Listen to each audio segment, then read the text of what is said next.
Salut tout le monde, on se retrouve aujourd'hui pour une vidéo qui va parler du capitalisme libéral qui est aujourd'hui dominant dans le monde occidental et même dans le monde oriental petit à petit.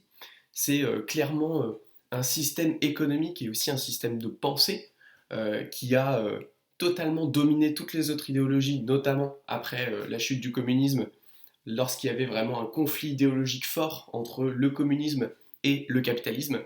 Et à partir du moment où le communisme s'est effondré sous son propre poids, eh bien, il y a une espèce de d'hégémonie capitaliste parce qu'en fait, il n'y a pas d'alternative qui semble envisageable. Alors pourquoi je voulais parler du capitalisme? Parce que si on regarde aujourd'hui quelles sont les conséquences de ce système, ça semble relativement évident que le capitalisme est la source de problèmes considérables. C'est des problèmes qu'on connaît, qui sont de notoriété commune. On parle effectivement de l'augmentation des inégalités de manière absolument dramatique, que ce soit à l'échelle d'un pays ou que ce soit à l'échelle de l'humanité.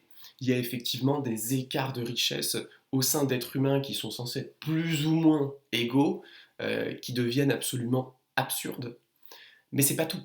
Il faut bien comprendre que le capitalisme, il tire sa richesse de l'exploitation. C'est-à-dire qu'il exploite les plus faibles, ceux qui ne peuvent pas se rebeller, pour aller au profit des plus forts, ceux qui peuvent exploiter. Et typiquement, c'est la différence entre le bourgeois et le prolétaire. Le bourgeois a le pouvoir de l'éducation, le pouvoir souvent de l'État, le pouvoir de la justice, bien souvent, puisqu'il connaît les règles, et le prolétaire qui est exploité parce qu'il n'a pas d'autre choix que d'utiliser sa force de travail pour subvenir à ses besoins. Mais c'est pas uniquement l'apanage des humains, la question de l'exploitation du capitalisme. Le capitalisme exploite tout ce qu'il peut exploiter. S'il doit exploiter des cailloux, il exploitera des cailloux. On creuse des trous absolument monumentaux dans toute la Terre. Du moment qu'il y a de l'or, de l'argent, du pétrole ou quoi que ce soit qu'on considère intéressant, eh bien on va faire des gros trous dans la Terre. Bon, en l'occurrence, a priori, ça souffre pas, donc tout va bien. Mais c'est pour montrer que on ne se pose pas de questions morales, on ne se pose pas de questions éthiques, on se demande juste est-ce que l'exploitation de cette ressource euh, peut générer du profit. Et le profit, dans le système capitalisme, c'est vraiment le sacro-saint, c'est-à-dire que c'est la finalité. On ne va pas chercher du profit pour augmenter notre niveau de vie, c'est l'inverse. On fait tout pour augmenter le profit. C'est vraiment une finalité en soi.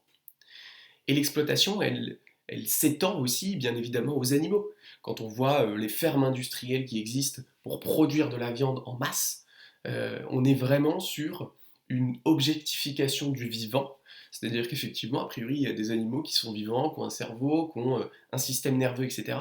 Et on va les transformer en ressources, exactement comme une mine de charbon. Et on va l'extraire, on va l'optimiser pour augmenter le profit, avec tous les problèmes éthiques que ça engendre. Et ça s'étend aussi bien évidemment au monde du végétal. On le voit avec la déforestation, on le voit avec les champs de monoculture qui sont absolument colossaux sur des centaines d'hectares. Il y a vraiment cette notion d'optimiser tout ce qui ne peut pas se défendre comme étant une ressource exploitable. Et donc ça peut être effectivement les plantes, ça peut être les animaux, ça peut être la terre, ça peut être les cailloux, ça peut être les enfants, typiquement les enfants esclaves qui n'ont pas la capacité de se défendre et qui du coup sont exploités par un système pour produire à ceux qui en ont le luxe et la chance eh bien, des biens avec des prix qui sont absolument dérisoires. La raison pour laquelle on peut vivre dans un confort absolument monstrueux en Occident, en France notamment, pour la plupart des gens, sans se tuer à la tâche, dans l'idéal collectif, on pense que c'est grâce à la mécanisation. Alors évidemment, l'automatisation, la mécanisation, elles ont leur part là-dedans. Mais il y a aussi une grosse part qui est vraiment la puissance du capitalisme qui extrait tous ceux qui ne peuvent pas se défendre, qui exploitent toutes ces personnes pour le profit de ceux qui sont au pouvoir. Donc une fois qu'on a dit ça, ça paraît vraiment étrange que le capitalisme se soit installé comme étant eh bien, un système absolument hégémonique dans le monde entier si on lui voit tous ses défauts. Alors il y a plusieurs choses à voir. Déjà, on voit très bien ses défauts, mais c'est très difficile de mesurer ses qualités. Par exemple, quand on regarde l'évolution de la pauvreté ou de la famine, ou des personnes qui meurent de maladies absolument bénignes, en tout cas bénignes selon les standards d'aujourd'hui, eh bien tous ces facteurs-là, ils ont diminué drastiquement depuis le développement massif du capitalisme à l'échelle mondiale.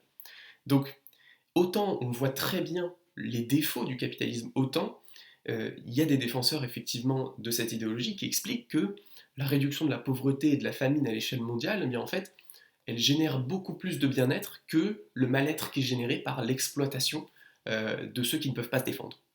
Alors, c'est une thèse qui se défend tout à fait. C'est une thèse qui est assez difficile à mesurer parce qu'on est sur des échelles de grandeur extrêmement grandes et que surtout, par exemple, la réduction de la pauvreté globale, c'est assez difficile de savoir si on l'impute à une meilleure organisation, une progression des populations de manière générale, tout comme Homo sapiens a évolué pendant sa période.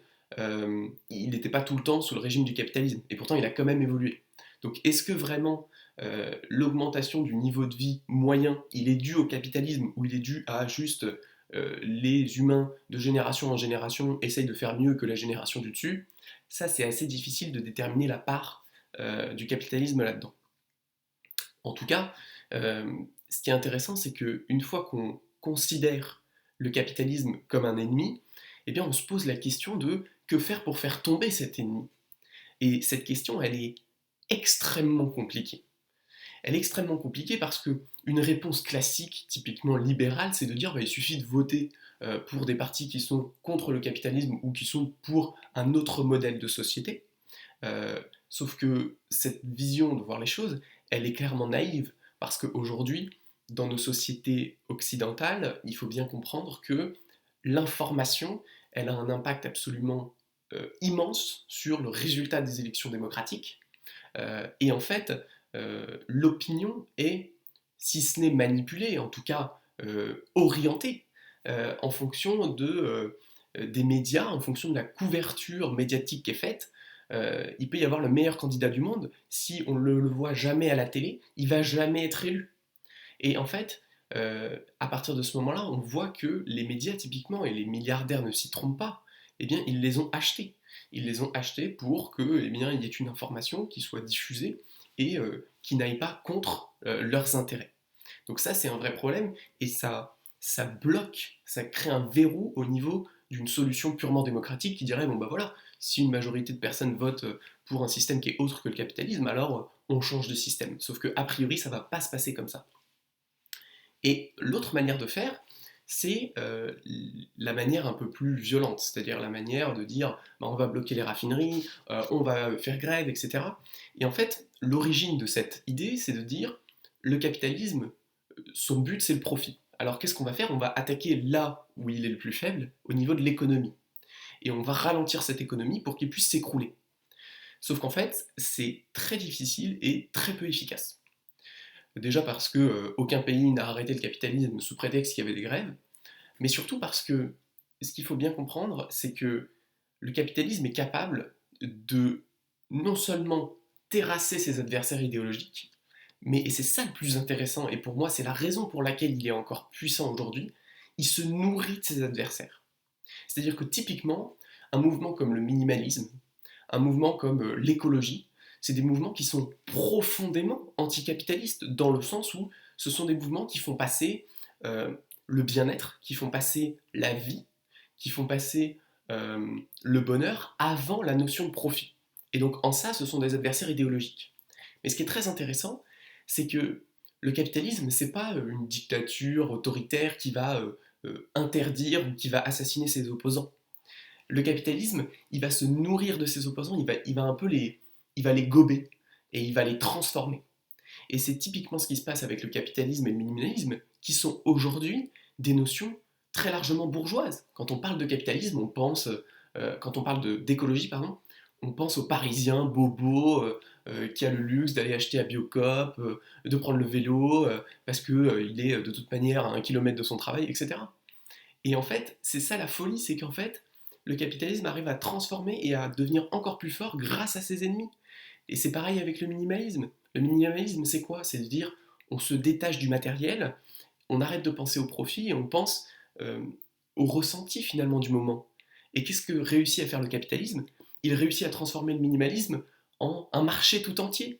Et il y a des gens qui vont payer de l'argent pour apprendre à être minimaliste.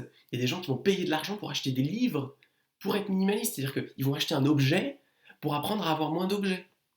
Et tout ça dans la notion, encore une fois, de générer du profit pour le capitalisme. Et donc finalement, la conclusion, c'est quoi? La conclusion, c'est que, en tout cas, individuellement, personnellement, aujourd'hui, moi, je ne vois pas d'issue claire et d'action évidente qui vise à ralentir le capitalisme, parce que, encore une fois, j'ai l'impression qu'il y a très souvent un effet boomerang. Quand on veut lutter contre le capitalisme, en fait, on le renforce. Et c'est d'ailleurs une des raisons pour laquelle j'investis très lourdement en bourse, parce que pour moi, l'évolution d'un portefeuille qui est équilibré, qui est diversifié en bourse, il est directement lié à la survie du capitalisme.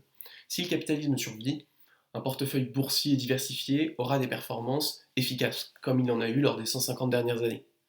Par contre, si le capitalisme s'effondre, évidemment, là ce sera plus compliqué.